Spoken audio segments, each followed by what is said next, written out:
प्रताप भूमंडळी. शिवरायांचे कैसे बोलणे, शिवरायांचे कैसे चालणे, शिवरायांचे सलगे देणे कैसे असे. सकल सुखाचा त्याग करो निसादिजे तो योग, राज्य साधनाची लगबग कैसे करावी. याहून करावे विशेष तरीच म्हणवावे पुरुष, या उपरी आता विशेष काय लिहावे. तव शौर्याचा एक अंश दे, तव धैर्याचा जरा स्पर्श दे, तव तेजातील जीवनातला एकच क्षण दे. त्या दीप्तीतून दाही दिशा द्रुत उजळून टाकू पुसू पानिपत पुन्हा लिहाया मुचे. भारत व्यास वाल्मिकी येथील धावत. महामंत्र आहे नवे शब्द साधा, जयाच्या स्मृतीने जळे म्लेंच बाधा. नुरे देश अवघा जयाच्या अभावी, शिवाजी जपू राष्ट्रमंत प्रभावी. हरी विठ्ठल श्री ज्ञानदेव तुकाराम माऊली ज्ञानेश्वर महाराज की जय. जगद्गुरु तुकाराम महाराज की जय. छत्रपती शिवाजी महाराज की जय. धर्मवीर संभाजी महाराज की जय. सद्गुरु जोग महाराज की जय. आज आपल्या चातुर्मासाच्या पाठाचा साधारण 1 महिना पूर्ण होतो आहे. 30वा पाठ आहे, 30वा दिवस आहे आजचा. आणि दुसऱ्या अर्थानं शिवाजी महाराज पन्हाळ्यावरून सुटले या भागापर्यंत काल आपण आलो. विशाळगडावर पोचले, इथपर्यंत आलो. पुढचाही भाग आपल्याला जायचा आहे. पण आजचा दिवस 2-3 अर्थाने महत्त्वपूर्ण आहे. आपल्याला त्याचं चिंतन आहे. थोडक्यात फार काही जायचं नाही. त्यातला पहिला, आज भगवान कृष्णाची जन्माष्टमी आहे. सगळ्याला भगवान कृष्णाचं चरित्र परमप्रिय आहे, आनंदित आहे, नित्य नूतन आहे, नवं आहे. जरी त्याला हजारो वर्ष झालेली असली तरी पाश्चात्य विद्वान भले म्हणत असो की भगवान श्रीकृष्णाचा जन्म सुमारे अमुक वर्षांपूर्वी झाला. काय त्यांना म्हणायचे, रामायणच ते 5000 वर्षापूर्वी नेतात आजपासून. तर त्याच्यानंतर कृष्ण जन्माचा विचार करतात. काही तर विद्वान कृष्ण झालाच नाही म्हणतात, काही विद्वान रामही झाला नाही म्हणतात. त्यांना विद्वान म्हणावं की अविद्वान म्हणावं, त्यांची विद्वत्ता गैरख्याई जाते. रामकृष्ण आमच्या देशाचे श्वास आणि उच्छ्वास आहेत. त्याच्याशिवाय देश चालणं शक्य नाही. त्यामुळं आजचा दिवस आपल्या भाग्यात किंवा आपल्या जीवनात महत्त्वपूर्ण आहे. आपलं भाग्य उजळून टाकणारा जो दिवस असतो त्यातला एक दिवस अशा अर्थाने विचार करता येण्यासारखा आहे. नवे आहे. आजचा दिवस खूप मंगलमय आहे, पवित्र आहे. आपल्याकडं भगवंताची उपासना त्याच्या जन्माच्या दिवशी जास्त तीव्रतेने करतात. म्हणजे दिवसभर उपवास ठेवायचा भगवंताच्या जन्मासाठी. वारकऱ्यांना तर ते जास्तच प्रमाण आहे. वैष्णव म्हणजे वारकरी. वैष्णव म्हणजे काय, नुसतं तेवढं नाही. वैष्णवचा अर्थ वेगळ्या वेगळ्या पद्धतीने करतात. भगवान विष्णूचे उपासक म्हणजे वैष्णव. दुसरं म्हणजे 20 आणि 9 म्हणजे वैष्णव. मग 20 आणि 9 म्हणजे काय, 29. पण 29चा अन्वय कसा, 24 एकादशा, 12 महिने 12 दुनी 24 एकादशा. आणि कृष्णाष्टमी, रामनवमी, शिवरात्र, नरसिंह जयंती आणि वामन जयंती ह्या दिवशी म्हणजे हे 5 आणि ते 24, 29 हे 5, 25, 29 दिवस जे उपवास करतात ते वैष्णव. 20-9 वैष्णव अशा अर्थानं त्यातला आजचा दिवस आहे.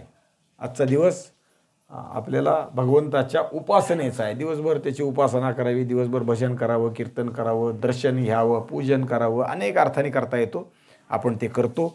संध्याकाळी सगळ्या ठिकाणी कीर्तनं असतात. जन्माची कीर्तनं असतात. चैतन्य महाराजांकडे आहे, सगळ्याच्या मठात आहेत. पांडुरंगापुढेही कीर्तन आहेत. कुणाकडे 8 ते 9 आहे, कुणाकडे 8 ते 10 आहे, कुणाकडे 10 ते 12 आहे. जन्माचं कीर्तन आहे. पण तर अवश्य सगळ्यात आपण सहभागी होतोच. नाही होत असेल तर व्हायला हवं. भगवान कृष्णाच्या जन्माच्या बद्दल जर असं म्हणतात की देव जन्मला की असुरांना झोप लागते. कुणाला झोप लागते, 12 वाजता रात्री. आज कोण झोपतील ते कोण आहेत त्याचा विचार करा. कारण देव जन्मले आणि ते आईवडिलाच्या हातातल्या बेड्या कड्या तुटून पडल्या, कुलप गळून पडले, कारागृहात होते. आणि देवांनी सांगितलं आता मला इकडं न्या, गोकुळात न्या, इथं नाही. कसं न्यायचं विचार करू नका, न्या, उचला, चला.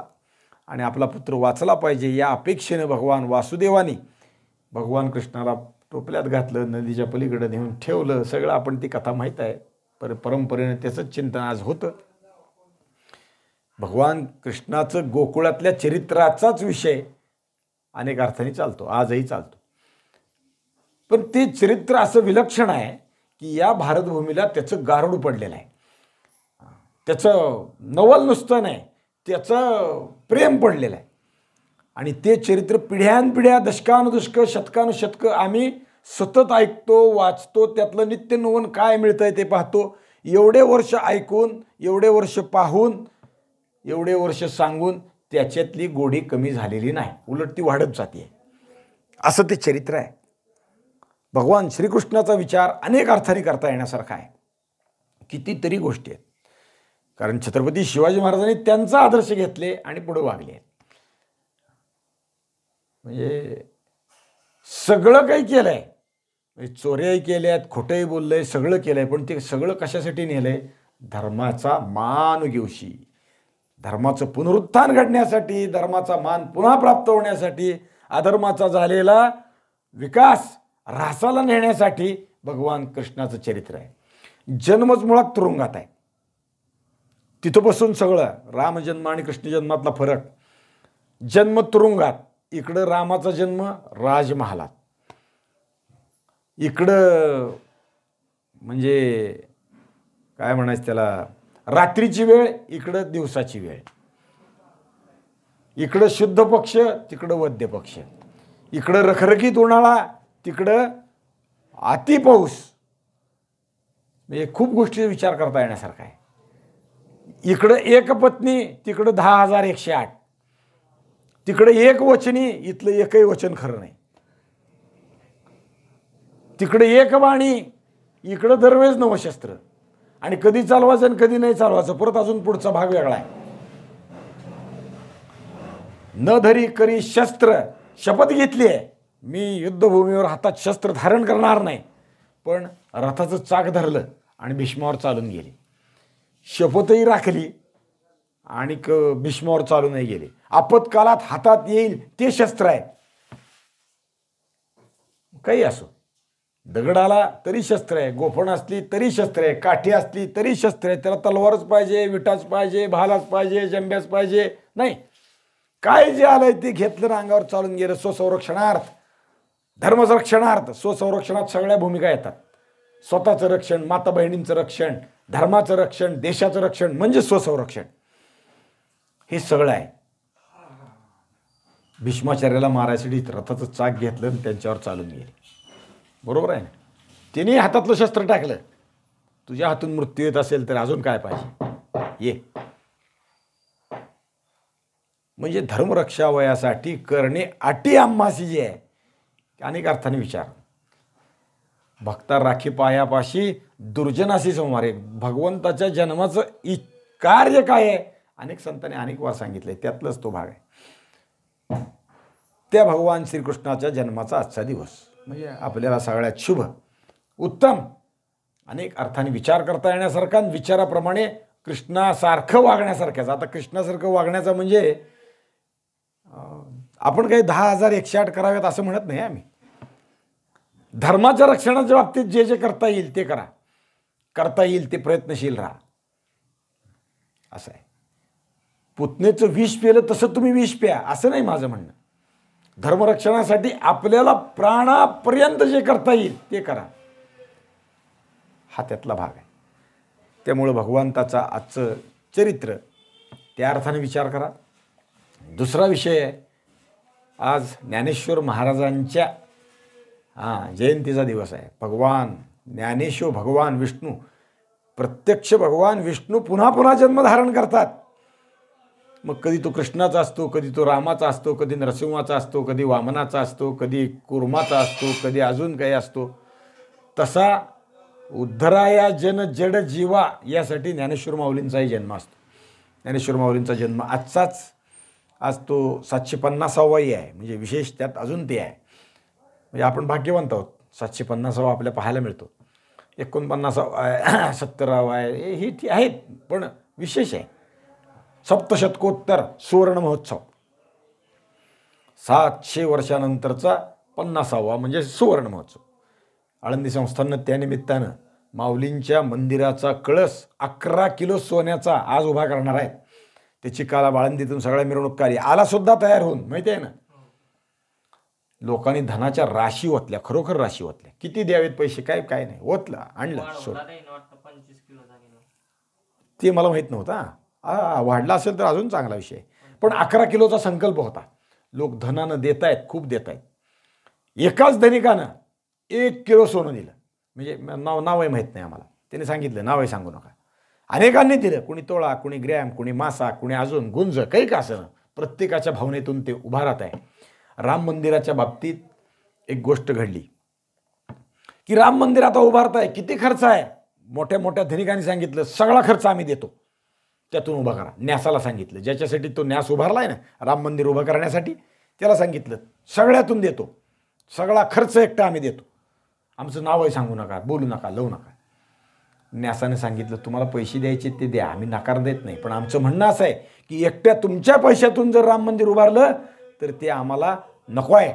त्याचं कारण असं आहे की हा राम या देशातल्या प्रत्येकाचा आहे, आदर्श पुरुष आहे. ते प्रत्येकानं दिलेल्या रुपयातून राम मंदिर उभारलं तर प्रत्येकाला वाटेल की यात माझा खारीचा वाटा आहे. नुसतं तेवढंच नाही, राम आमचा आहे, त्याच्यासाठी मलाही काहीतरी देणं आहे, ते मी देतोय, ही त्याची भावना, श्रद्धा, मूल्य त्याला ते अर्पण करतोय. माझ्यापाशी काहीच नाही आहे, मी नुसतं जाऊन पाय डोकं ठेवून म्हणजे पायावर रामाच्या दर्शन करून आलो तरी त्याची पूर्ती आहे, राम मंदिराची पूर्ती आहे. आम्हाला वेळ लागला तरी हरकत नाही, पण आम्ही लोकधनातून करू, एकट्याच्या धनातून नाही. तरी राशीच्या राशी आल्या, इतक्या राशी आल्या. राम मंदिराचा आधीचं काही मला माहीत नाही किती आले आणि काय आले, पण राम मंदिर उभारल्यापासून 10व्या दिवशीपर्यंत कोट्यावधी रुपये येऊन पडले. धन आणि त्याच्याबरोबर अन्नही. लोक आले तर त्यांना जेवायला घाला म्हणून आलं. शेवट राम मंदिराच्या न्यासाने जाहीर करावं लागलं की आता थोडं थांबवा, पैसे पाठवायचं थांबा, किंवा धन काय ते याला म्हणतात धान्य पाठवायचं थांबवा, का आमच्यापाशी ठेवायला जागा नाही. अशी परिस्थिती निर्माण झाली. 700 वर्ष लोक वाट पाहत होते, माझा राम पुन्हा कधी मुक्त होतोय, माझा राम पुन्हा कधी मुक्त होतोय, मला त्याला पाहायचं आहे. लोक अजूनही धडपडत आहेत. हिंदुस्थानच्या इतिहासाचा विचार करीत असताना हिंदुस्थानने तुल्यबळ सगळ्यात गर्दी जास्त असणारे देवस्थानं कोणचे आहेत, त्यात तिरुपती बालाजी आहे. महाराष्ट्रात थोडंसं शिर्डी साईबाबा पैशाचं देवस्थान आहे, पण गर्दी जास्त असणारं हिंदुस्थानात आहे ते तिरुपती बालाजी आहे. महाराष्ट्रात गर्दी जास्त असणारं आपलं पंढरपूर आहे, तुळजापूर आहे, महाराष्ट्रात म्हणतो मी. पण तिरुपती बालाजीला जगातून इतकी गर्दी येते की त्याचा व्यवहार त्यांना चालवण्याला कित्येक वेळा अडचण येते. जगन्नाथपुरी त्यालाही गर्दी, ते 3-4 दिवस असते, पण वर्षभर असतात पर्यटक, पण तेवढे नाही. तिरुपतीला वर्षभर 12 महिने प्रचंड संख्येने लोक येतात. राम मंदिराचं निर्माण झालं आणि गणितच बदललं. धनाच्या राशी तिरुपतीऐवजी रामाला जास्त झाल्या. लक्षात ठेवा, काढा इतिहास वाचा. नुसतं धनच नाही तर जगातलं नंबर 1चं पर्यटन केंद्र लोक रामाच्या दर्शनासाठी जायला गेलेत असं आहे. आणि तिथंही अजून चांगली सुविधा अशी आहे की आपल्या पंढरपूरसारखं स्पर्शदर्शन नाही, पण तरी सुद्धा कुणीही माणूस दर्शनाला गेला तर साधारण अर्धा ते पाऊण तासात दर्शन करून बाहेर येतो. जास्तीत जास्त एक वेळ 2 तास, 3 तास, 10 तास, 12 तास, 18 तास, 36 तास, तिरुपतीसारखं 40 तास लागत नाहीत दर्शन. 8 दर्शन रांगा एका वेळी सरकत राहतात, 8 जणांचा जथा सरकत राहतो, इतकी उत्तम व्यवस्था केली आहे. पुढचं नियोजन करून केलं आहे. देवस्थानाला, राम मंदिराला 12 दारं सोन्याची आहेत. आत्ता अजून काम चालू आहे, अजून लोक धन देत आहेत. 22 जानेवारी 2024ला जे उद्घाटन झालं राम मंदिराच्या विषयानं, प्राणप्रतिष्ठा झाली. त्या प्राणप्रतिष्ठेला देशभरातून लोकांना बोलवलं, पण साधूंना बोलवलं. यांच्या प्रयत्नातून देऊळ उभं राहिलंय. यांनी घराघरातून सांगितलं, जाऊन ती आस्था जपली. सगळ्या मठाचे प्रमुख, सगळ्या संप्रदायाचे प्रमुख, 750हून जास्त संप्रदायाचे प्रमुख राम मंदिरासाठी तिथं आले होते. सुमारे 9000 लोक आले होते, बोलवलं होतं. आणि कुणालाही सरकारनं खर्च दिला नाही. लक्षात ठेवा, सरकारनं म्हणजे न्यासानं सुद्धा. केवळ इथली व्यवस्था केली, तुम्ही आमच्या रामभूमीत आलात, इथं राहा, जेवण खाण इथं करा आणि कार्यक्रम करून घरी जा. मी त्यातला एक भाग्यवंत आहे. मी माझ्यापुरतं आहे, मी म्हणजे अनिल काकाच्या निमित्त म्हणून मला आलं, पण पंढरपुरातल्या पांडुरंगाची आपल्यावरती कृपा आहे म्हणून ते आमंत्रण आलं. किती काय उत्तम, सगळं काय सांगणं मुश्किल. पण तो राम आमच्या देशाचा श्वास उच्छ्वास कृष्ण आहे, त्या अर्थाने आम्ही विचार करतोय. राम मंदिर 700 वर्ष आम्ही वाट पाहत होतो मुक्तीची. भगवान श्रीकृष्णाचा जन्म त्या अर्थानं महत्त्वाचा आहे. तसाच ज्ञानेश्वर माऊलींचा जन्म. आम्ही अंधकारात खितपत पडलो होतो, आम्हाला ज्ञान प्राप्त होत नव्हतं, ते ज्ञान बंदिस्त झालं होतं. वारंवार अशा गोष्टी घडत असतात. कधी ज्ञान बंदिस्त होतं, कधी अजून काही गोष्टी घडतात, आणि ती पुन्हा प्रवाहित करण्यासाठी, अधर्माचा नाश करण्यासाठी, राक्षसांचा संहार करण्यासाठी भगवंताला अवतार धारण करावा लागतो. मग संतात आणि भगवंतात फक्त फरक एवढाच असतो की भगवंत हाका मारल्याशिवाय येत नाहीत आणि संत न हाका मारता अवतीर्ण होतात. ज्ञानेश्वर माऊली त्यात आहेत. ते आले, त्यांनी ज्ञानेश्वरी सांगितली आणि आपला उद्धार झाला. म्हणजे आपला विषय त्या अर्थाने चालू आहे. माऊलीच्या वेळेस तिन्ही मंदिरं परकी झाली होती. अगदी. हो हो हो हो हो. माऊलीचा विचार करत होतो आपण. माऊलीला किती दान येते या अर्थानं राम मंदिराकडे घेऊन पुन्हा आपण माऊलींकडे आलो. सुवर्ण कलश आज तो उभा राहतोय माऊलींच्या मंदिरावर. खरंच आपण भाग्यवंत आहोत. मगाशी मी त्यामुळे म्हणालो की आम्हाला 750 वर्षानंतरचा जो पुण्यतिथीचा माऊलींचा उत्सव आहे तो आम्हाला करता येतोय. आता पुढचा मोठा येईल तो 800वा. तेव्हा सगळे असावेत, इथं असणारे ऐकणारे सगळे असावेत, इच्छा आहे माझी. पण देवाची इच्छा काय माहीत नाही. असले पाहिजे.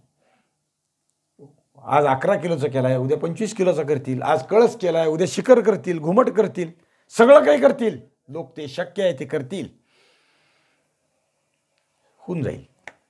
पण माऊलींची आजची जयंतीचा दिवस आपल्या दृष्टीने त्या अर्थानं भाग्याचा आहे. आपल्याला ते पाहायला मिळत आहे. आज नाही आपण आळंदीत जाऊ शकत, पण उद्या जाईल. चातुर्मास संपल्यावर आपण जाऊ. इथं राहून चातुर्मास करणं म्हणजे माऊलींचं दर्शन करणं आहे. इथं राहून ज्ञानेश्वरीची उपासना करणं म्हणजे माऊलींचं दर्शन करण्यासारखं आहे. कारण माऊलींची प्रतिमा आपण पाहतो ती चित्ररूपाची आहे आणि अभ्यास करतो ती ज्ञानरूपाची ज्ञानेश्वरी आहे. ती ज्ञान प्रतिमा आपण संपादन करण्याचा प्रयत्न करतोय. ती आपल्या मनचक्षुत अंतःकरणात उठवून घेतोय, ठसवून घेतोय. इथून पुढं आम्हाला ते काम करता येईल. माऊली तुम्ही सांगितलेल्या शब्दावर वागायचा आमचा प्रमाण असेल. एकतरी होवे, अनुभवावे. आम्ही अनुभवू, लोकाला ते अनुभवायला लावू, शिकवू, यासाठी प्रयत्नशील राहू. हा तो भाग आहे. त्या अर्थाने माऊलींचं महात्म्य आहे.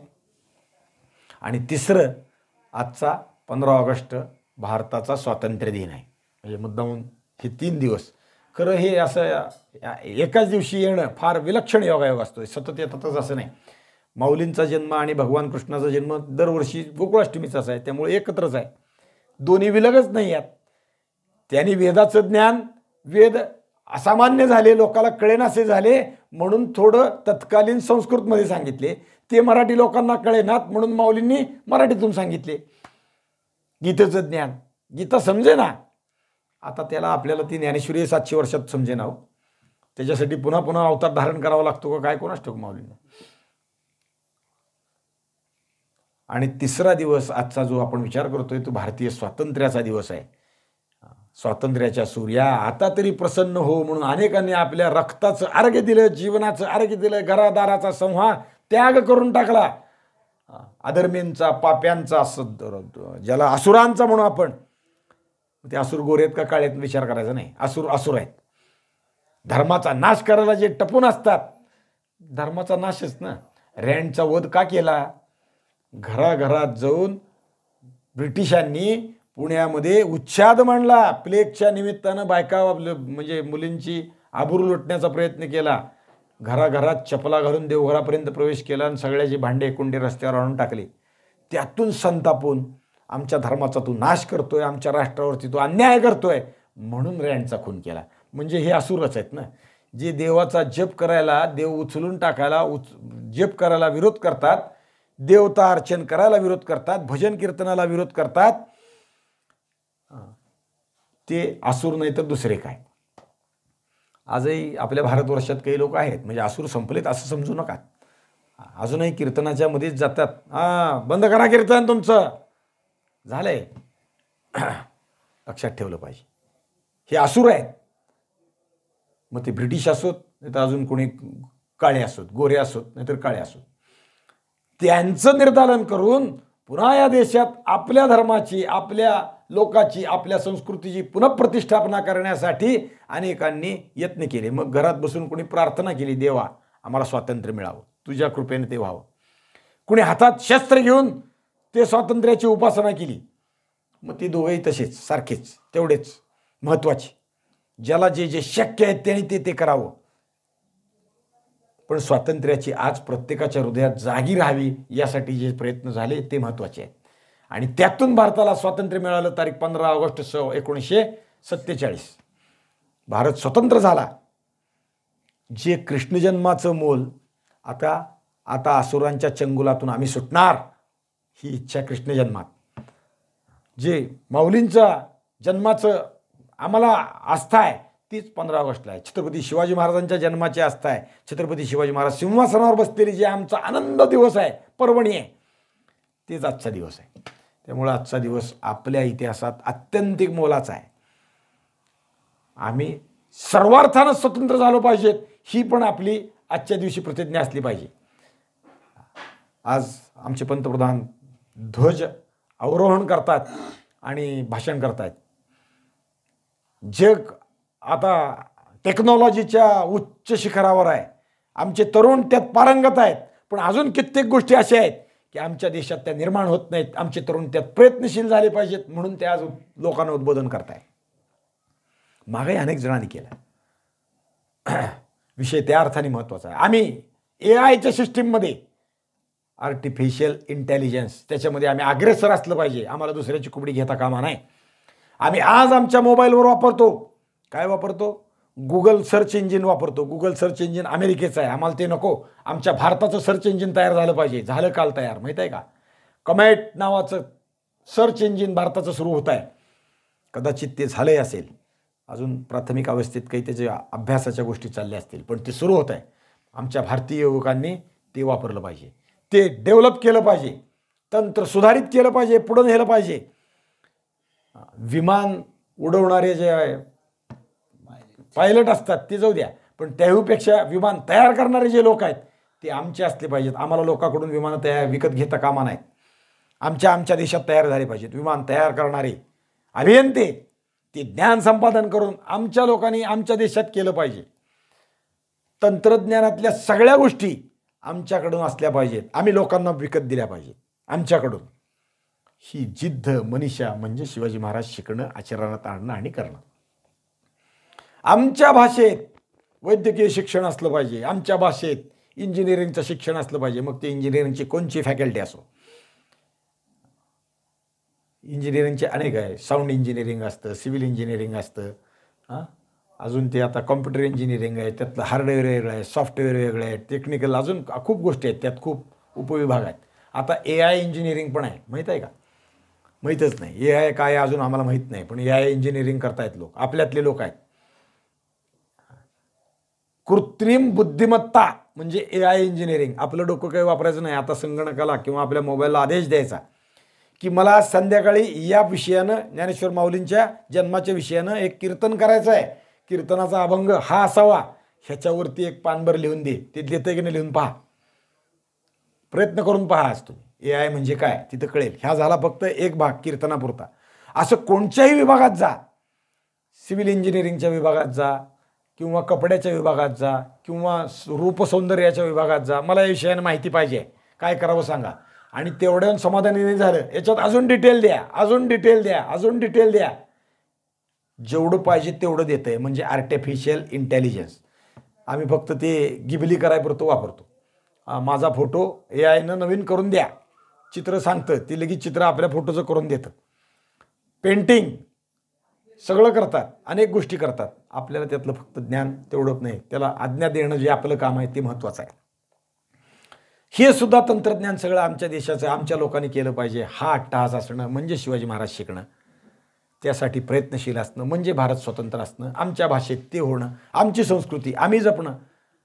दक्षिण भारतापासून ते उत्तर भारतापर्यंत सगळ्याकडच्या ठिकाणी जा. आमच्याकडचं जेव्हा पूजा करतो तेव्हा आम्ही एकच मंत्र म्हणतो, वेगळा वेगळा म्हणत नाही. गोदावरी या दक्षिणे तीरे दक्षिणेत असाल तर गोदावरी या उत्तरे तीरे तर उत्तरेत असाल. भारतवर्षातला या गोदावरीच्या उत्तर तीरावर किंवा दक्षिण तीरावर असलेला मी अमक्या गावचा भगवंताची पूजा करतोय. सगळ्याचं सारखंच, बाकी फरक नाही. तिथी मिती तारीख वार आपण ज्याला म्हणतो ते सगळं एक असतं. म्हणजे आम्ही संस्कृतीने एक आहे. मग बिघडतंय कुठं? बिघडतंय राजकीय लोकांच्या महत्त्वाकांक्षी पायी. तिथं घोळ आहे. आपल्याला त्याशी काही आत्ता घ्यायचं नाही. भारतीय स्वातंत्र्य म्हणजे काय? शिवाजी महाराजांचा आदर्श ठेवून अनेक गोष्टीत स्वतःची संस्कृती जपणं म्हणजे भारतीय स्वातंत्र्य. मग ते भाषा असो, मग ते शस्त्रनिर्मिती असो, मग ते तोफाचा कारखाना असो, किंवा मग ते घोडे असो. शिवाजी महाराज प्रत्येक गोष्टीत विलक्षण आहेत. आमची घोडं, आमची पैदास असली पाहिजे, आमच्या घोड्याच्या पागा असल्या पाहिजेत. त्याच्यासाठी ब्रीडिंग सेंटर आज ज्याला म्हणतात ते आमची असली पाहिजेत. शिवाजी महाराजांनी तसे प्रयत्न केले. स्वतःच्या घोड्याच्या पागा आहेत ना, घोड्याची पैदास करण्यासाठी, उत्तम घोडे असण्यासाठीचे प्रयत्न आहेत. उत्तम शस्त्रनिर्मितीसाठी प्रयत्न आहेत. उत्तम तोफांच्या निर्मितीसाठी प्रयत्न आहेत. उत्तम नौकानयनासाठी प्रयत्न आहेत. नुसतं नौकानयन नाही, आरमार उत्तम आमचं असलं पाहिजे. आम्ही बुडालो मागं केव्हा पुराणात आमच्याकडे नौका आरमार शास्त्र होतं, ते बुडालं, ते पुनरुज्जीवित केलं छत्रपती शिवाजी महाराजांनी केलं. आजचं जे आमचं भारताचं सबल आरमार आहे त्याचे फाउंडर छत्रपती शिवाजी महाराज आहेत. शिवाजी महाराजांनी आरमार निर्मितीसाठी आपल्याकडं ते ज्ञान आताचं युरोपमधलं घ्यायची पाळी येते, आपल्याकडे ते कमी आहे. म्हणून युरोपियन 2 लोक कामाला ठेवले. इंग्रजांना विचारलं तुमचे लोक आम्हाला जहाज बांधण्यासाठी द्या, दिले नाहीत का? हा राजा बळजोर झाला तर, उद्या आरमारात आला आणि आम्हाला त्रास दिला तर शक्य नाही, आम्ही देणार नाही. म्हणून पोर्तुगीज लोकांना विचारलं, त्यांनीही मदत करायला नाकारले. पण 2 लोक होते की जे पोर्तुगीज होते, लुई फर्ताव आणि त्याचा पोरगा. ते पोर्तुगीज होते, त्यांना आरमार म्हणजे जहाज बांधायचं ज्ञान होतं. त्यांनी शिवाजी महाराजाला मदत करायचं कबूल केलं. पण ते राजाला बांधील नव्हते, ते सरकारी नोकर नव्हते. या पोर्तुगीज जे देशात आले त्यातले ते नव्हते. म्हणजे ईस्ट इंडिया कंपनी जशी ह्याचे इंग्लंडचे तशी पोर्तुगालाची ईस्ट इंडिया कंपनीची, त्यांचे ते अंकित नव्हते. त्यामुळे ते शिवाजी महाराजांकडे राहिले. त्यांनी नौका बांधणीला आरंभ केला, आरमार सुरू केलं. त्यांच्याबरोबर सुमारे 400 लोक कामगार होते. त्यातले काही पोर्तुगीज होते आणि काही काळे कामगार 350 होते. कल्याणजवळ तो कारखाना उभा केला, आपण पाहिलं सुरुवातीला. शिवाजी महाराजांनी आरमार उभारण्याचा कारखाना केला. शिवाजी महाराजांनी यातलं गोष्ट लक्षात ठेवण्यासारखी आहे बरं का. संगमिर्या नावाचं जहाज स्वतः शिवाजी महाराजांनी निर्माण केलं. स्वतः म्हणजे नुसतं आमच्याकडच्या लोकांनी नाही, त्याचं रफ स्केच जहाज कसं असावं ते शिवाजी महाराजांनी आरेखन करून दिले. असं पाहिजे, हे अत्यंत जलद चाललं पाहिजे. वजन थोडंसं भागलं कमी झालं तरी चालेल, पण चपळही पाहिजे. इतर आरमारासारखं धम्म चाललंय, दिवसाला 2 किलोमीटर जाते असलं नको. युद्धाची आघाडी आहे, आता काळ युद्धाचा आहे, त्यामुळं आमचं आरमाराचं जहाज असं पाहिजे. शिवाजी महाराजांनी आरेखन करून दिलं आणि त्याच्याप्रमाणे त्यात त्यांना काय पाहिजे त्या दुरुस्त्या करून सांगितल्या, त्याप्रमाणे त्यांनी जहाज बांधलं. हे 2 पोर्तुगीज मात्र पोर्तुगीजात चर्चा झाली. शिवाजी महाराजांनी जर आरमाराचं तंत्र घेतलं, आपलं सगळं शिकले, तर जगात हे अजिंक्य ठरतील, उद्या आपल्यालाही त्रास देतील, तेव्हा ह्यांना मदत केली नाही पाहिजे. त्याच्यावर दबाव आणला तरी ते कामाला राहिले. शेवट त्यांना अशी धमकी दिली की तुम्ही जर असं राहिलात तर तुम्ही राष्ट्रद्रोही म्हणून घोषित करून राजाकडून तुम्हाला दंडित केलं जाईल. आणि मग त्यांनी रातोरात कारखाना सोडला आणि पळून गेले दोघंही. त्याच्याबरोबर सगळे कामगार त्यांची पळून गेले. शिवाजी महाराज थांबले नाहीत. शिवाजी महाराजांनी आपल्या माणसांकडून ती कामाची पूर्ती केली, कारखाना उभारला. लक्षात ठेवा, आपलं स्वप्न जे आहे प्रत्येक गोष्टीत निर्धार भारत, काय मेक इन इंडिया, आत्मनिर्भरता, शिवाजी महाराज तिथं शिकले पाहिजे. हे महत्त्वाचं आहे. आजच्या स्वातंत्र्य दिनाच्या निमित्ताने या गोष्टींचा विचार झाला पाहिजे. प्रत्येक गोष्टीत आम्ही परदेशाकडे तोंड करून पाहतो. नाही, मागे एक परिस्थिती आली होती, भारतात अन्न कमी पिकलं आणि अमेरिकेकडनं गहू आणावा लागला आणि अमेरिकेने त्यांच्याकडे डुकराला खायला घालायचा गहू आपल्याला पाठवला. अमेरिकेतून मका आणली, आपण खाल्ली, जगलो, ठीक आहे. पण असं झालं नाही पाहिजे. आम्ही आत्मनिर्भर असलं पाहिजे. आमच्या देशात उत्पादन झालं पाहिजे. प्रत्येक गोष्ट आमची असली पाहिजे. लोकांनी आमच्याकडे बघितलं पाहिजे. जसा भारत आत्मनिर्भर होतोय ना, तसं प्रत्येक गाव आत्मनिर्भर असलं पाहिजे. आपल्या पुराणात, आपल्या धर्मग्रंथात किंवा आपल्या अनेक गोष्टीत आपली गावं आत्मनिर्भर आहेत. सगळ्या वस्तू गावात तयार होतात. कुंभाराच्या मडक्यापासून ते लोहाराच्या भात्यापर्यंत किंवा लोहाराच्या चाकापर्यंत सगळं इथं तयार होतं. लोखंड बडवणे करणे, वस्तू तयार करून घेणे, सुताराकडून त्या वस्तू करणे, सगळं गावाला लागणाऱ्या वस्तू गावात, बाहेर जायची गरज नाही. गावात वैद्यही असतो, गावात शहाणाही असतो, गावात सगळे लोक असतात. गावचा गाडा गावात चालला पाहिजे, त्यासाठी बाहेरून गरज पडली पाहिजे नाही. आता प्रत्येक गोष्टीसाठी आम्ही बाहेर पाहतो. गावात माणसं आजारी पडले, न्या शहरात. गावात शिकायला नाही, जाऊ द्या शहरात. गावात अमकं नाही, द्या सरकारनं. काय द्यावं, काय काय घ्यावं, काय मर्यादाच राहिली नाहीत लोकांना. सगळं काही सरकारनं द्यावं अशी विषय आहे. आम्ही आत्मनिर्भर व्हायला तयार नाहीत. सरकारनं प्रत्येक गोष्ट द्यावी ही भावना असणं, सरकारनं प्रत्येक गोष्ट, सरकारचं काम लोक जगवणं आहे, त्यांना संरक्षण देणं आहे, मूलभूत गरजा देणं आहे, तेच केलं पाहिजे. बाकीच्या सगळ्या गोष्टी सरकार द्यायचा विषय सुरू झाला. फुकट देणं आहे ना, बंद झालं पाहिजे, बंद झालं पाहिजे. कुठलीही गोष्ट फुकट मिळता कामा नाही, त्याचं मोल राहत नाही. त्या अर्थाने तो विषय आहे आपला विषय. ह्या सगळ्या गोष्टी शिवाजी महाराजांपाशी कसं येतात, आमचा आदर्श शिवाजी महाराज कसे असू शकतात या विषयाने. भारतीय स्वातंत्र्याचा आजचा दिवस तो त्या अर्थाने महत्त्वपूर्ण आहे. म्हणून त्याचा विचार आज त्या सगळ्यांचं स्मरण झालं पाहिजे, ज्यांनी या भारतीय युद्धात 1857 पासून किंवा त्याच्या आधीपासून इंग्रजांनी या देशावर सत्ता स्थापन केली. 1818 तारीख 10 मे इथंच पंढरपुरात शेवटचं युद्ध झालं, माहिती आहे का? आष्टी. कुठं? तो राघोजी भांगरे, तो 1847-48ला भारतीय स्वातंत्र्य युद्धात तो प्रयत्नशील होता, म्हणून त्याला पकडलेलं ठिकाण पंढरपूरच्या चंद्रभागेत आहे. तो दर्शनाला आला आणि त्याला इंग्रजांनी पकडलं. राघोजी भांगरे त्याचं नाव. त्याला पुढं फाशी दिलं, त्याच्या साथीदारासकट पकडलं.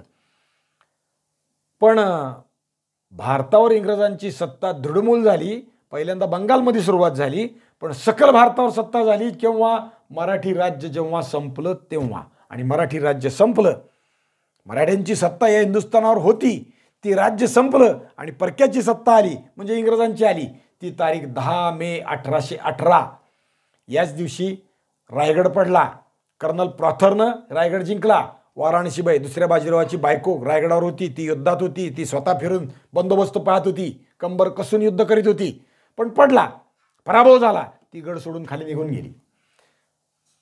तसंच त्याच वेळी 10 मेच्या मागं पुढं असेल तारीख थोडी, पंढरपूरच्या शेजारी सातारकर छत्रपती प्रतापसिंग राजे भोसले आणि त्यांच्याबरोबर होते बापू गोखले, बाजीराव पेशवे दुसरे, हे सगळे उपस्थित होते. यांच्या मागे इंग्रजांच्या फौजा लागल्या. पंढरपूरच्या शेजारी आष्टी म्हणून गाव आहे, गोपाळ आष्टी त्याला म्हणतात, जवळ आहे, फार लांब नाही, 20 किलोमीटरच्या घरात आहे. तिथं सगळ्या इंग्रजांच्या फौजा आता आपल्याला येऊन भेटणार म्हणल्यावर बापू गोखले आणि छत्रपतीला सांगितलं तुम्ही इथून जा, तुम्ही इथून जा. बाजीरावाला सांगितलं तुम्ही इथून जा, मी मागं पाहतो. आणि बापू गोखलेंनी इथं युद्ध केलं. त्या युद्धात पराभव झाला आणि इंग्रजांची सत्ता या देशात स्थापित झाली. बापू गोखले पडले, मराठ्यांचे शेवटचे सेनापती पडले म्हणजे धारातीर्थी पडले. त्यांची समाधी आहे आष्टी तळ्यात आहे. आता तिथं ते गावाचं तळ आहे, पाण्याची व्यवस्था गावाची तिथं आहे. इंग्रज काळातच ते बांधले गेलं पुढं, पण 1818ला ते झालं, मे महिन्यात. थोडं पुढं अजून इंग्रजांची सत्ता या देशात स्थापन झाली. त्या 1818 पर्यंत, 1818 पासून 1947 सालापर्यंत या देशातून इंग्रजांची सत्ता उलथून टाकण्यासाठी सकल भारतवर्ष प्रयत्नशील होता. आणि त्यात आघाडीवर आहेत ते मराठीवीर आहेत, लक्षात ठेवा कायम. महाराष्ट्र मेला तरी राष्ट्र मेले, मराठ्या विडा राष्ट्र गाडा न चाले, खरा वीर वैरी पराधीनतेचा, महाराष्ट्र आधार या भारताचा. महाराष्ट्रानं ते स्फुल्लिंग पेटवलं. महाराष्ट्रानं जगात, भारतात ओरडून ओरडून सांगितले परक्यांची सत्ता उलथून टाकली पाहिजे. 1-2 वर्ष असे गेले नाहीत की महाराष्ट्रात इंग्रजांची सत्ता उलथून टाकण्यासाठी प्रयत्नशील झाला नाही. कुणी ना कुणी उठला आणि इंग्रजांची सत्ता उलथून टाकण्यासाठी महाराष्ट्र सतत प्रयत्नशील झाला. सगळ्या देशातून लोक आले, पण सगळ्यात जास्त संख्या महाराष्ट्राची आहे, पंजाबची आहे, बंगालची. कारण यांनी शिवाजी महाराजांचा आदर्श आपल्या अंगात ठेवलेला आहे. स्वातंत्र्याचा जय जयकार इथून घुमतो. म्हणून हा विषय महत्त्वाचा.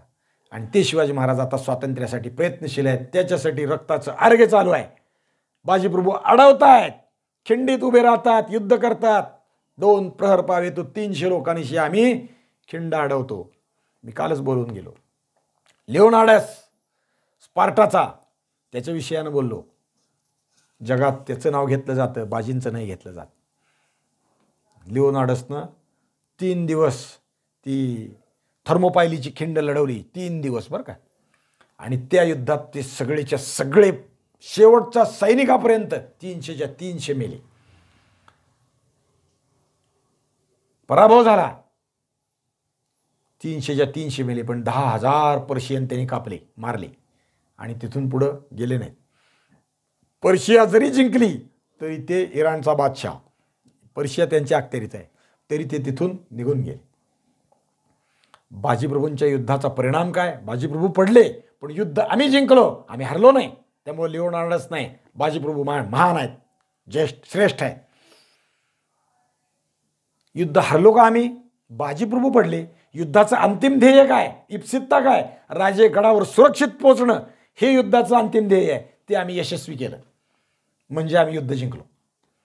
सगळेच्या सगळे लोक आमचे मेले नाहीत, म्हणजे आम्ही युद्धात लिओनार्डसपेक्षा अग्रगण्य आहे. हा विचार आपण ठेवला पाहिजे. प्रत्येक गोष्टीत आम्ही श्रेष्ठ कसे आहोत, आमच्यापासून जगाने काय शिकलं पाहिजे हे आपण इथं बघितलं पाहिजे. ते इथं झालं आहे. खिंडीतला बांध नाहीसा होताच मसूदच्या फौजेचा लोंढा एकदम खिंडीत घुसला. जवळजवळ 2 प्रहर म्हणजे 6 तास खिंडीत बाजे झुंजत होते. 3,000 शत्रूशी 300 मावळे झुंजत राहिले. अनेक मावळे ठार झाले. बाजींची आहुती पडली. सिद्धी मसूद तत्तक. आता बाजी पडल्यावर मसूद विशाळगडाकडे दौडत निघाला पाटलागावर. आता 6 तास काय महाराज थांबलेले नाहीत. महाराज तर विशाळावर गेले. तिथंही सूर्यराव सुर्वे आडवा आला होता ना, त्यालाही महाराजांनी चोप दिला होता, तडाखा दिला होता. 2दा आपली फजिती झाली. पहिल्यांदा शिवा न्हाव्याने आपली फजिती केली, शिवा काशीदाने फजिती केली. दुसऱ्यांदा बाजीने आपल्याला अडवलं. शिवाजी महाराज हातात आला आला म्हणसतो घास निघून गेला असं झालं. अखेर मसूद विशाळगडाच्या पायथ्याशी जाऊन पोहोचला. सूर्यराव सुर्वे आणि जसवंतराव त्याला सामील झाले आणि विशाळगडावर हल्ला करायला सुरुवात केली. ते पण मसूदला समजलं की राजा गडावर गेला, आता याला पकडणं कर्म कठीण. कारण पन्हाळ्याला 4 महिने वेढा घालून बसलो, सापडला नाही, निघून गेला. आता विशाळावर आलोय, विशाळाला वेढा घालणं पहा कठीण आहे. कारण विशाळ्याचं महात्म्य विलक्षण आहे. याला जर मोर्चेबंदी करीत बसलो तर तेवढा वेळ कुठं आहे? आता जिथून आपण मोर्चेबंदी करू शकू तिथून कोकणात गेलं पाहिजे. मग पलीकडच्या एका बाजूने होत आहे, दुसऱ्या बाजूने उतरायचं असेल तर दरीत जावं लागेल. त्याला खालून अणुस्कुऱ्याच्या घाटातून किंवा आंबा घाटातून उतरून मग तिथली मोर्चेबंदी करावी लागेल. सगळं बंद करू, पण ते बंद करूच तर शिवाजीराजे वर थांबणार आहेत काय? आता ते वरून दुसरीकडनं उतरून जातील पलीकडून, ते थांबणार नाहीत. आणि मग तिथून कोकणात त्याची किल्ल्याची मालिकाच आहे. एका मागून दुसऱ्यावर, दुसऱ्या मागून तिसऱ्यावर आपली वाऱ्यावरची वरात होऊन जाईल. शक्य नाही, हे खरं नाही, हे होणे नाही. आता शिवाजी गवसला होता, तो सुटला, तो सुटला. आता एकदा गेलेला बाण सुटला, आता आपल्यात सापडणं नाही. मसूद खजील झाला, पण तरीसुद्धा त्याने पन्हाळ्यावरनं विशाळ्यावर आला आणि विशाळ्यावर हल्ला केला. मसूदने हल्ला केला सुर्व्याला घेऊन, शृंगारपूरचे सुर्वे आणि पालवणीकर दोघाला घेऊन त्यांनी हल्ला केला. आता महाराज गडावर आले होते. पहिले मावळे दमलेले स्वस्थ बसवले. विशाळगडावर ताजी फौज होती, ती कुमक तयार होती, ते तयार होते. महाराजांनी वरच्या लोकांना आदेश केला, जा आणि हे मोडून काढा. आणि ते वरून सुटले. ते जे सुटले ना, आता महाराज आल्यामुळे त्यांच्यात प्रत्येकात 1000 हत्तीचं बळ आलं होतं. ते खाली गेले आणि त्यांनी दोघांची फौज अशी बडवून काढली. बस ताज्या दमाचे आलेले हे लोक विजापुरी फौजेच्या पुढे उभे राहिले आणि विजापुरी फौजेचा धीर गळाला, पार पार गळाला. हात पाय मुंडकी गडाच्या पायथ्याला सर्वत्र दिसायला लागली, तुटून पडली. काळा विशाळा लाल लाल भडक झाला. मावळ्यांच्या तडाख्यापुढे मसूदचा निघाव लागेना. त्याचे शूर हापशी फौज होती. सिद्धी जोहरचा जावई हापशांची फौज घेऊन आलाय, पण ते शूर हापशी मराठ्यांपुढे टिकेनात. ग्रहवालाची जणू टक्कर चालली होती, पण मसूदचे ग्रहच फिरले होते. काय करावं? शिवाजीराजे हातनं पळून गेले. अतोनात प्रयत्न करून यश येईना. मसूद खिन्न झाला आणि शेवटी मराठ्यांच्या तोंडावर उभं राहणंही शक्य होईना. तेव्हा तो हवालदिल झाला आणि त्याने माघार घेतली. सुर्वे, जसवंतराव नुसती माघार नाही, पलायन, निघून गेले. मोर्चे लावून बाहेर जाऊन बसले. हल्ले तर संपलेच संपले, पण आहे त्यात तरी आता थांबावा असा विचार. त्यातही निमार्द गळाकली. हा विशाळा विलक्षण आहे. सह्याद्रीच्या ऐन अशा कण्यावर बसलाय की त्याच्या पूर्वेला देश आहे आणि पश्चिमेला खोल कोकण आहे.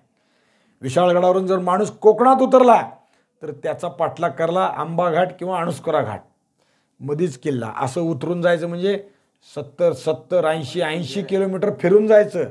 तोपर्यंत तिथं थांबतंय काय कोणी? अनेक बंदरे, अफाट समुद्र आणि किल्ल्यांची मालिका. अनेक घरांच्या, अनेक जादुई खोल्यांच्या घरात प्रवेश केल्यासारखंच हे काम आहे शिवाजी महाराजांचं तिथं जाणं म्हणजे. आता ही वाऱ्यावरची शिकार सापडणं अवघड आहे. मसूद माघारी आला. सिद्धी जोहर वाट पाहत होता, केव्हा येतोय, केव्हा पकडतोय शिवाजीला. एवढी फौज नेली आहे. किती असणार, काय करतील, कुठं जातील? ती चालत चालले आहेत. सिद्धी वाट पाहतोय. जोहर आणि मसूद समोर आला. पराभूत झालेला, हताश झालेला, हतबद्ध झालेला. शिवाजीराजा माझ्या हातून सुटला. मी त्याला अडकू शकलो नाही. त्याच्या लोकांनी मला अडवलं. आमचं युद्ध झालं. निराशा, घोर निराशा. आपल्या जावयाची तो वाट पाहत होता, पण हाती काहीही पडलं नाही. निराशेच्या एका शिवाजी शिव निसटला. एवढ्या बातमीशिवाय हातात काहीही पडलं नाही. 4.5 महिने अहोरात्र जागून पावसात सुद्धा केलेले कष्ट एका रात्रीच्या गाफीलपणापायी मातीत गेले.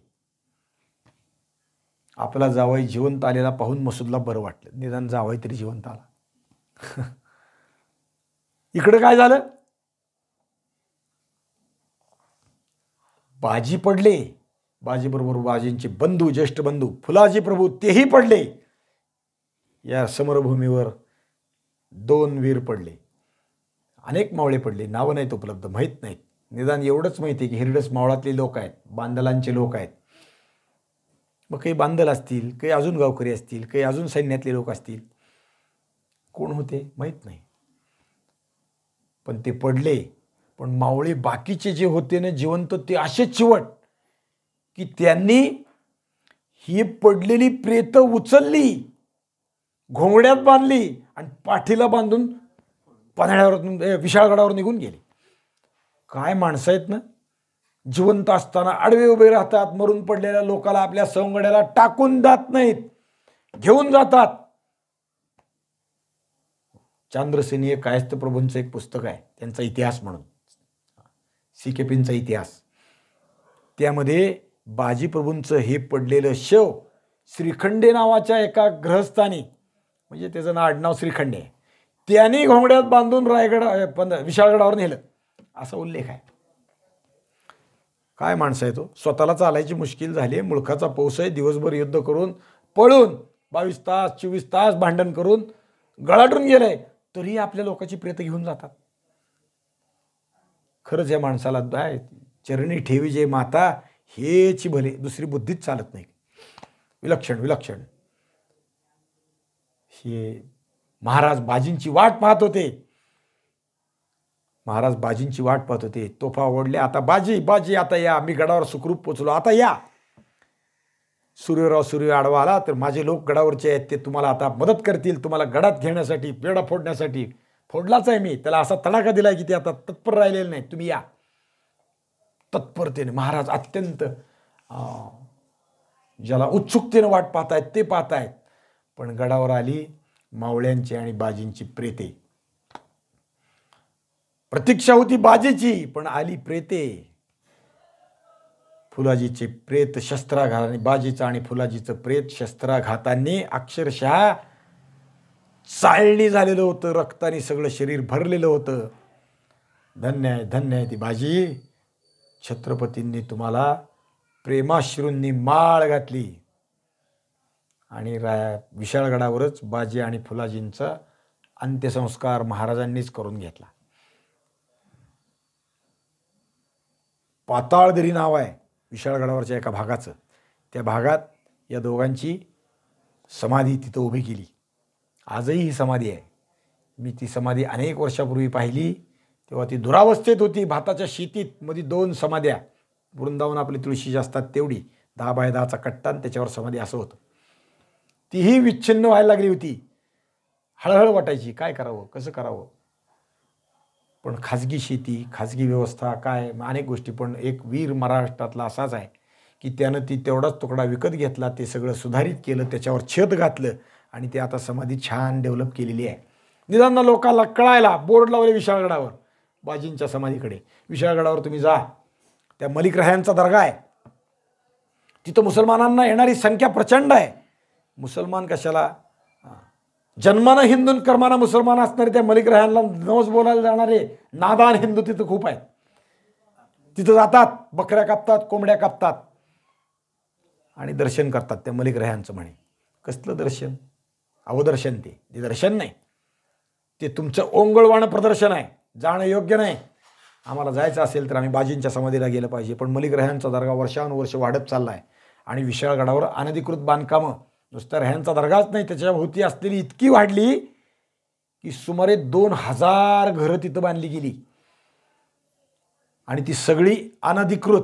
महाराष्ट्र सरकारनं नुकतंच जाहीर करून सगळ्यांनी घर सोडून निघून जा, तुम्हाला पाहिजे ते घेऊन जा, हे अनधिकृत आहे म्हणून ती पाडायला प्रारंभ केला आहे. लक्षात ठेवा. विशाळगडावर बाजीप्रभूंची समाधी मात्र सांगतही नाही. त्यांना विचारलं ना कुठं आहे बाजींची समाधी, इथं आम्ही मालूम नाही. राहतात तिथं माहीत असतं पण सांगत नाहीत. का, तुम्ही बाजींना आलाय म्हणून.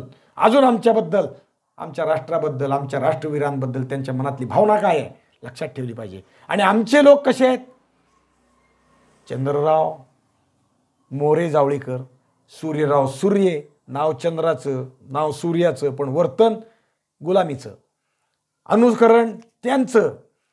पण या देशात असलेच लोक जन्माला यायची परंपरा झाली आहे का काय, अशा शंका आहे. कारण आत्तासुद्धा हे असेच लोक अजूनही आहेत. भारतात 12 लाखाहून अधिक साधू, संत, पुजारी आहेत जे आपलं पूर्ण आयुष्य धर्माला वाहिलेले आहेत. पण आमचं सरकार त्यांना काही देत नाही, सुविधा, सोय, पगार देत नाही. इमामांना मात्र वेतन सरकारी पैशातून जातं. आमचे धर्मोपदेशक आहेत, त्यांना काही दिलं जात नाही. कीर्तनकाराला, प्रवचनकाराला काही दिलं जात नाही. इमामांना मात्र वेतन महिना 30,000, 20,000, 15,000, 12,000 सरकारातून देतात. पैसे आमचे, कर आमचा, पगार त्यांचा. काश्मीरातून 3.5 लाख हिंदू विस्थापित झाले तरी त्यांच्याबद्दल सहानुभूतीचा शब्द काढला जात नाही.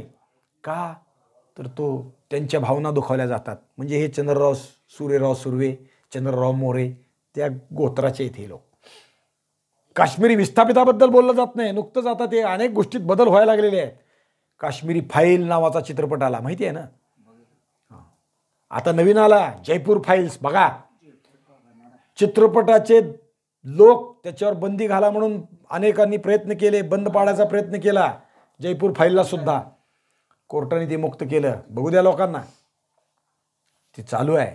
पण थिएटरमध्ये लावेनात, थिएटर मालक भ्यायला लागलेत. जयपूर फाईल पाहायला मिळालं तर पहा. हिंदूंवर केलेले मुसलमानांचे अत्याचार सांगणं सुद्धा गुन्हा झाला आहे देशात.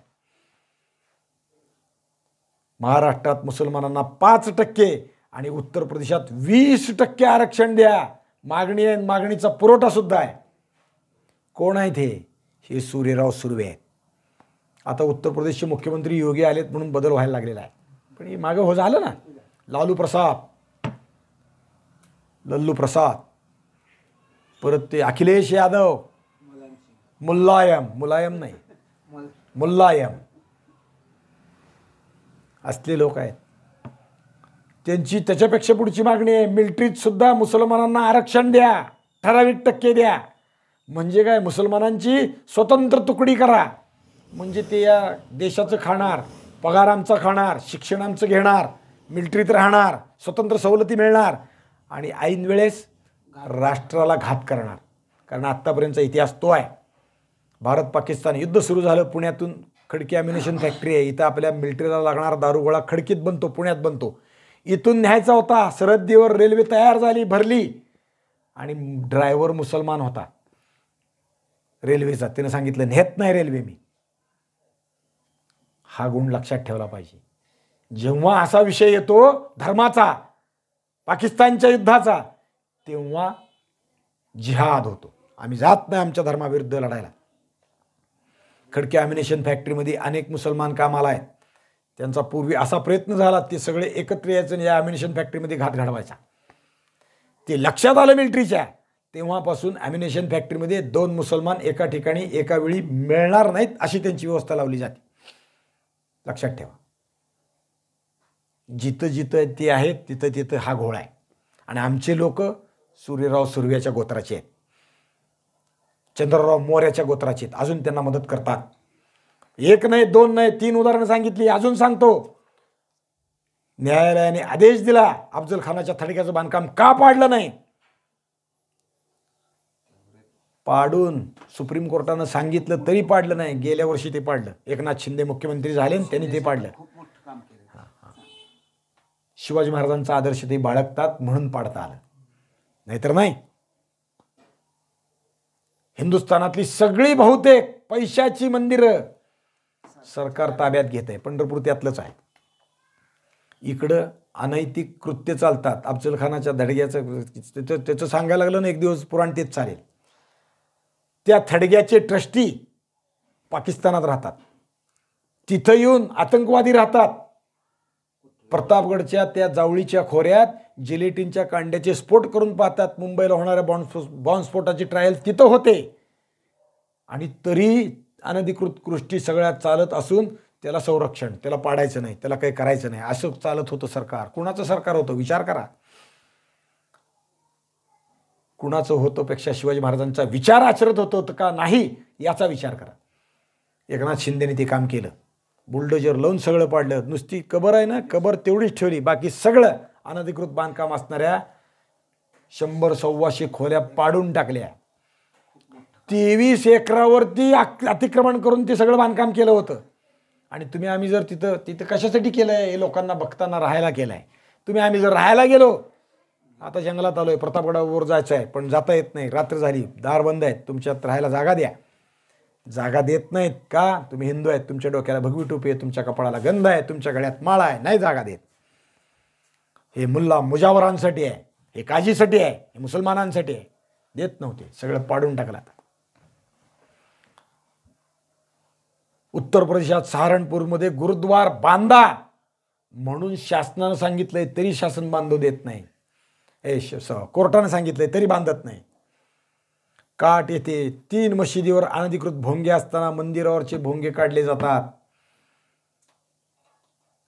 म्हणजे हे सगळे लोक कोणाचे अनुयायी आहेत? हे सगळे लोक अजूनही मोगली सत्तेचे अनुयायी आहेत. यांना शिवाजी महाराज अजून समजले नाहीत.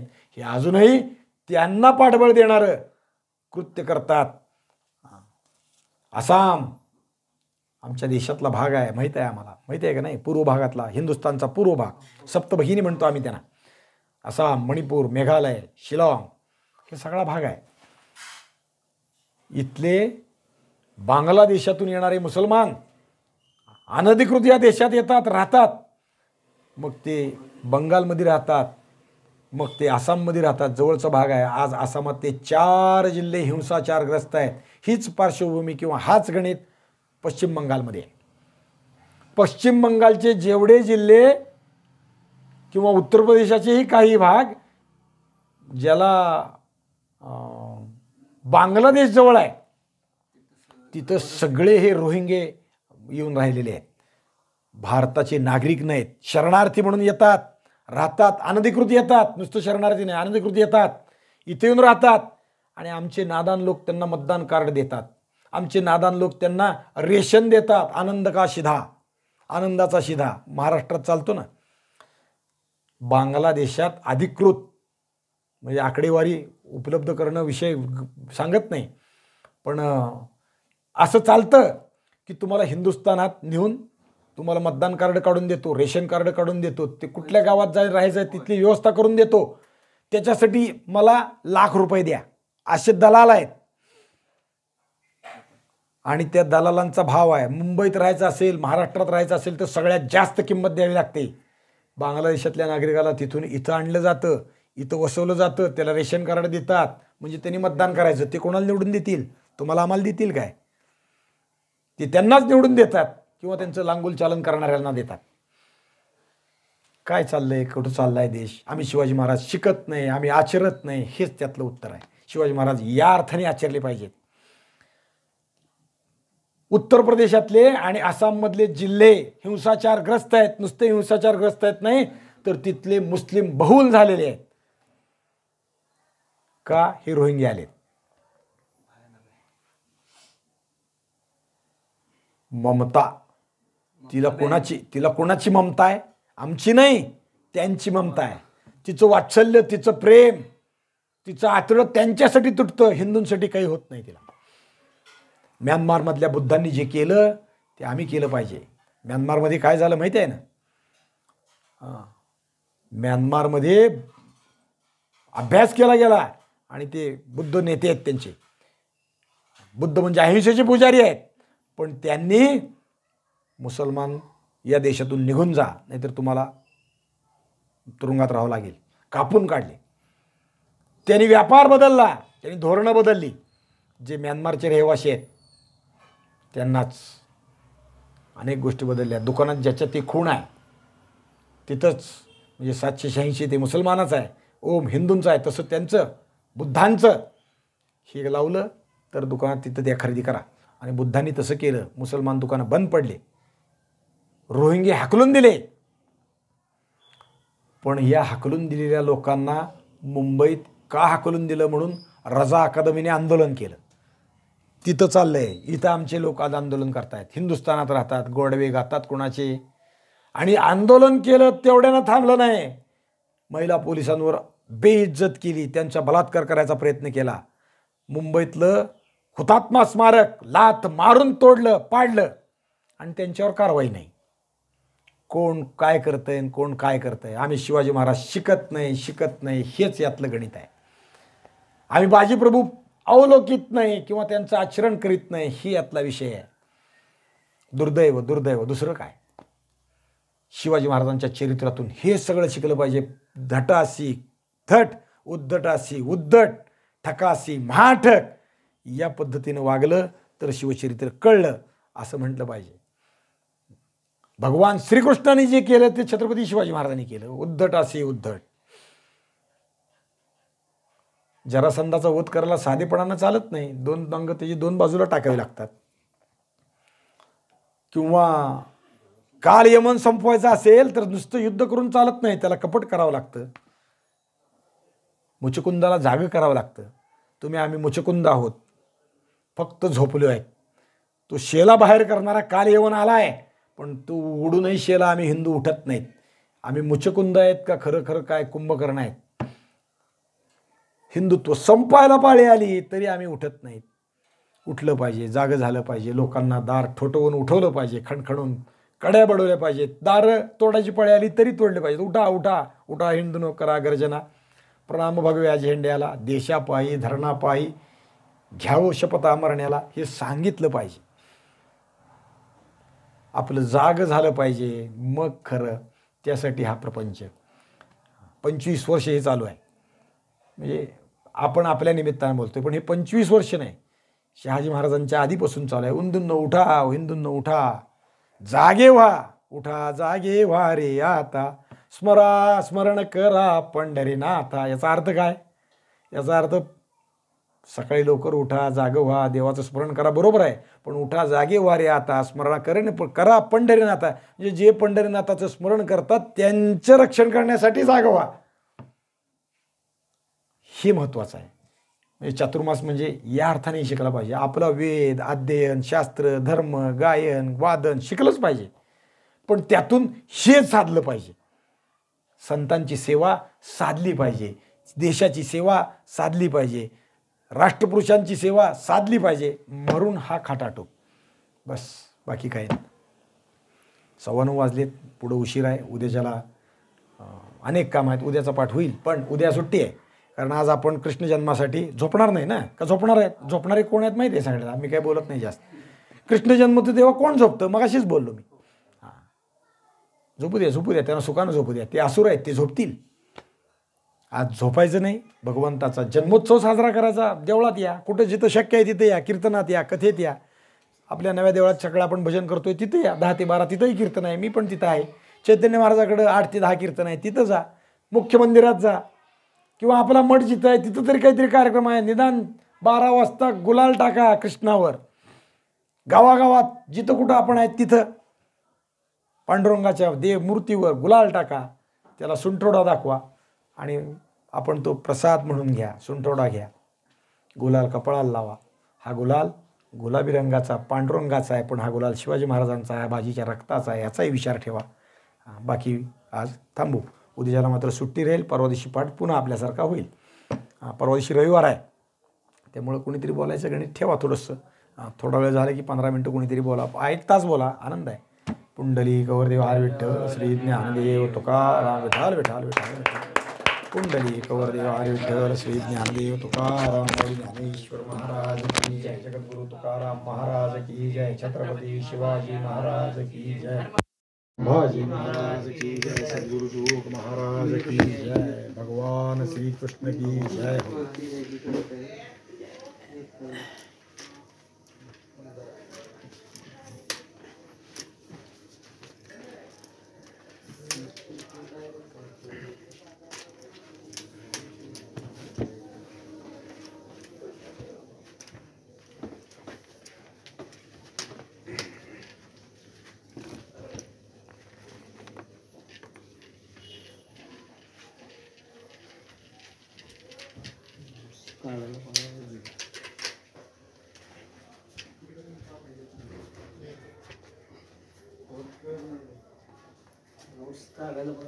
लाईव्ह चालूच आहे का?